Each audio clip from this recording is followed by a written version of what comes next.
On continue à parler des marchés évidemment sur Boursorama et c'est vrai qu'on vient de parler de la Fed, on parle tous les jours évidemment de ce feuilleton de la guerre commerciale comme menace potentielle pour les indices boursiers, pour les marchés actions. Mais qu'est-ce qu'on a vu si on élargit un peu la focale et qu'on parle d'autres sujets mais qui sont hyper importants? On a vu quoi? On a vu les Philippines qui ont décidé de renvoyer au Canada des tonnes de déchets plastiques. Alors c'est vrai qu'il y a un contentieux qui dure maintenant depuis plusieurs années.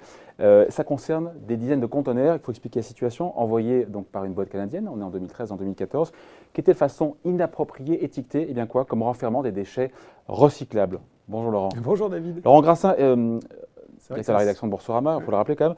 On avait parlé, attendez, on a un peu de mémoire, sur Ecorama, de cette guerre des déchets comme risque potentiel pour les marchés. Guerre des déchets, risque potentiel pour les marchés. On est loin a priori. On dit qu'on ne voit pas le rapport. Ouais, on voit pas le rapport. Et non. Et en fait, non. Et puis de plus en plus, je pense qu'il va falloir le voir. Effectivement, c'était Pictet qui, dans ses perspectives de mai dernier, évoquait les surprises potentielles de l'année 2019. Il y avait différents scénarios, du plus facile, effectivement, les tensions commerciales, à des vraies surprises. Et dans les surprises, il y a deux scénarios, dont un qui nous avait alerté, c'était la guerre des déchets, la guerre des plastiques. Qu'est-ce que ça pourrait être? Finalement, voilà. Les pays, notamment d'Asie du Sud-Est, qui ferment leurs portes comme ça à tous ces tonnes de déchets qu'on leur envoie et qui provoquent comme ça une tension internationale. Et qu'est-ce qu'on voit? Vous avez cité les Philippines, pardon. Ouais. Il y a aussi la Malaisie, c'était la semaine dernière, je crois que c'était il y a quelques jours, qui renvoie 3300 tonnes de déchets plastiques renvoyés en France, en Grande-Bretagne, aux États-Unis, au Canada, au Japon, en Australie. On voyait des journalistes français qui sont allés jusqu'en Malaisie pour voir ce qu'ils retrouvaient. Ils ont retrouvé des emballages de fromage français, des bouteilles de lait.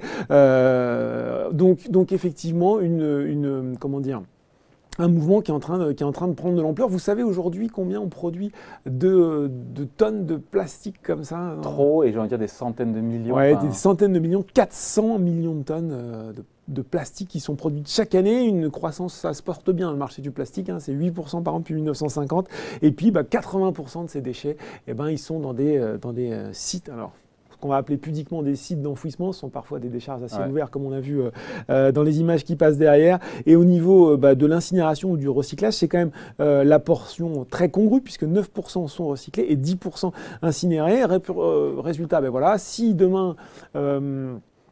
après la Chine, la Malaisie et les Philippines, voire le Vietnam, la Thaïlande, décidaient de fermer définitivement leurs portes aux déchets européens, puisqu'on n'est pas du tout en mesure de recycler tout ça en Europe, on pourrait avoir une tension sur une crise tant à l'échelle nationale qu'internationale. Mais quand on cite tous ces pays, on dit que c'est peut-être un peu ce qui est en train de se passer d'ailleurs, non? C'est ce que prévoyait Pictet, c'était de dire, finalement, exactement, il disait, mais qu'est-ce qui se passerait si maintenant les portes se fermaient les unes après les autres? Alors ils avaient un scénario très macro, c'était de dire, les valeurs refuges telles que l'or et le dollar en profiterait, on aurait une vigueur du dollar qui freinerait les échanges internationaux, en plus dans un contexte qu'on imagine un peu troublé du point de vue géopolitique, donc avec une influence sans doute positive sur les obligations d'État américaines et l'or. C'était leur scénario global.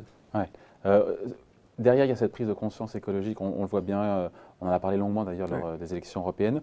Mais ça veut dire quoi en termes de business, de marché, de stock picking? Ça veut dire qu'il va falloir intégrer cette dimension quand on veut comme ça inclure ou pas une société dans un portefeuille? C'est ça, parce qu'on peut se dire tout ça est très macro, tout ça est très loin de nous, sauf qu'on voit déjà qu'il y a à la fois une prise de conscience des citoyens, on le voit avec des assemblées générales telles que celle de Total qui avait pu voir l'éruption de militants de Greenpeace. On voit aussi certains militants, c'était à l'assemblée générale de Volkswagen, ils font plus des sit-ins, ils font des die-in, ils se mettent en position couchée comme s'ils étaient morts pour pointer les effets, les enjeux de pollution. Là, c'était pour Volkswagen. Mais au-delà de cette prise de conscience, il y a aussi un mouvement réglementaire qui est en train de se mettre en place, notamment l'Union européenne, et ça va là aussi très vite. Souvenez-vous, il y a eu en janvier 2018, c'était le Royaume-Uni et l'Écosse qui avaient interdit les microbilles et les cotons-tiges en plastique. Les autorités françaises qui, elles, ont décidé d'interdire les couverts en plastique à partir de 2020. Et puis, le Parlement européen qui a voté en faveur d'une interdiction de 10 types de plastique à usage unique. C'est à peu près 70% des détritus marins qu'on retrouve sur nos côtes. On voit aussi qu'il est en train de se mettre en place, même si c'est pas encore, on n'y est pas encore tout à fait, une législation de plus en plus, notamment au niveau européen, de plus en plus contraignante, qui forcerait désormais les entreprises à être responsables de leur impact sur l'environnement, avec des taxes à la clé, avec un principe peut-être de pollueur-payeur qui ferait que les sociétés qui produisent du plastique pour être amenés à prendre à 80-100% des fonds nécessaires pour gérer le cycle de vie de leurs produits. Ouais. Donc c'est en train de bouger quand même. Ça veut dire concrètement qu'il va falloir commencer à regarder par deux fois avant d'investir dans certains secteurs qui pourraient être plus concernés que d'autres. Spontanément, pensez évidemment à la chimie, par exemple. Eh ben, il va falloir effectivement se poser la question sur le secteur de la chimie, vous le dites à juste titre, mais pas que. On imagine chercher le plastique. On va retrouver dans l'industrie agroalimentaire, on pense à Nestlé, on pense à Danone, on pourrait penser à Coca-Cola. On va le retrouver bien sûr sur peut-être moins attendu, mais aussi une industrie qui est fortement génératrice de pollution, l'industrie textile, des valeurs comme H&M, comme Nike, comme Inditex, la maison de... Quel rapport avec le plastique pour le Eh bien, quel rapport avec le plastique? Parce qu'en fait, on en parle beaucoup moins, c'est beaucoup moins pointé du doigt que votre barquette de carottes râpées, mais en fait, on estime que les articles vestimentaires sont des principaux responsables des déchets océaniques en raison des produits synthétiques qu'ils contiennent, le polyester, le polyamide, l'acrylique, toutes ces espèces de microfibres qu'on retrouve après dans l'océan, pointé du doigt aussi, l'industrie pneumatique, on voit Michelin qui passe. Donc voilà, tout un nombre de secteurs qui, on pense aussi peut-être moins des fois, mais à la santé aussi, avec beaucoup d'utilisation d'articles à usage unique. Donc, il va falloir effectivement se poser la question sur un certain nombre de secteurs. Ouais, mais on va pas un peu vite là, ça ne veut pas dire autant qu'il faut vendre ses valeurs, non? Eh bien, il va falloir regarder quand même ce qui s'est passé, même s'ils ont dit que ce n'était pas pour des raisons écologiques, mais le fonds souverain norvégien qui vit de la rente pétrolière s'est désinvesti un certain nombre de compagnies pétrolières. Alors, ils expliquaient plus que c'était par la chute du prix du pétrole, mais chute du prix du pétrole parce qu'aujourd'hui, voilà, il y a toute cette transition écologique qui est en train de se mettre en place. En tout cas, il va falloir, même quand on est investisseur individuel, se préoccuper un peu plus de ce qu'on appelle les notations ESG et ISR. Voilà. Jusqu'à présent, c'est resté assez loin de l'investisseur particulier. Ce n'est pas vraiment ce qui le motive dans sa décision d'investissement. Les fonds, eux, sont en train de changer beaucoup plus vite. Maintenant, c'est vraiment... une part importante de leur façon de sélectionner des valeurs. Donc là aussi, si vous êtes sur une valeur qui est moins bien classée qu'une autre, il va falloir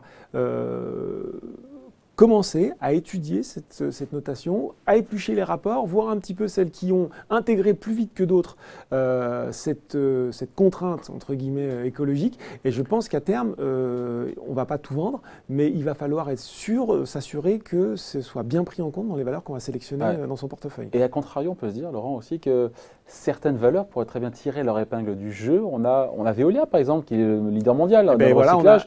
Et c'est une opportunité pour beaucoup de business et de valeurs. C'est ça. On a les producteurs, mais aussi les recycleurs. Vous citez Veolia. Preuve aussi que quand même le sujet est de plus en plus à l'ordre du jour. On interrogeait récemment Antoine Frérot là-dessus qui disait depuis 4 ans, notre groupe a multiplié par 5 sa capacité de recyclage. On va encore multiplier par 4, ce qui fera 20 fois plus dans les 5 ans à venir pour pouvoir recycler différents types de plastique, parce qu'il n'y en a pas qu'un seul. Donc voilà, il viendra nous voir a priori pour les prochains trimestriels. On pourra lui poser la question effectivement de cet impact du recyclage. On pense à des plus petites valeurs comme sécher environnement aussi. Et puis j'avais envie de terminer sur une note d'espoir entre guillemets en citant une petite valeur, je ne sais pas si vous la connaissez, Carbios. Non. Voilà, Carbios, société de chimie verte, côté en France, à Paris, oui, tout à fait. Donc société de chimie verte a une technologie en fait qui est fondée sur des enzymes spécifiques qui permettent de recycler plus largement les plastiques PET, donc notamment les bouteilles. On pense aussi à certains types d'emballages. Cette petite société, elle a fait en 2017 un consortium avec, excusez du peu, L'Oréal. Ils ont été rejoints en début d'année par Nestlé Waters, PepsiCo, Suntory Europe, grand utilisateur de plastique pour ces bouteilles. Et le but, c'est aujourd'hui mettre leur poids pour convaincre la filière d'adopter cette technologie première Carbios de recyclage. Il va falloir être capable de prouver qu'elle peut marcher à l'échelle industrielle pour des larges volumes de plastique. Mais si ça marche, imaginez un peu le potentiel de croissance. Mais c'est pas la forêt, il y en a d'autres.